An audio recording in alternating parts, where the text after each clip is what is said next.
जय शिवराय जय शिवराजे. मित्रांनो, आपल्याकडे अंधश्रद्धेवर खूप विश्वास ठेवला जातो. जसं मांजर आडवी गेली तर अशुभ मानलं जातं, एवढंच नाही, पोरगं पालतं जन्माला आलं तरी अशुभ मानलं जातं. अशा वेगवेगळ्या छोट्या छोट्या गोष्टींवर माणसं विश्वास ठेवून त्याला बळी जातात.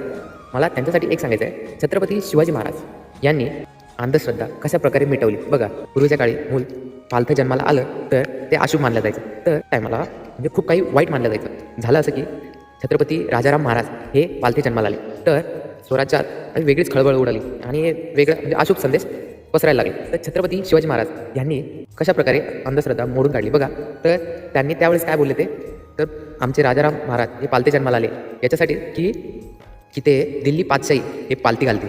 म्हणून शिवरायांकडून शिकायचं. मला यातून एकच सांगायचं आहे, अंधश्रद्धा वगैरे काही नसतं. तर हे फक्त आपल्या मनाची एक भीती असते.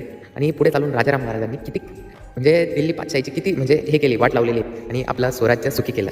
मला याच्यातून सांगायचं एवढंच, अंधश्रद्धेच्या बळी पडू नका.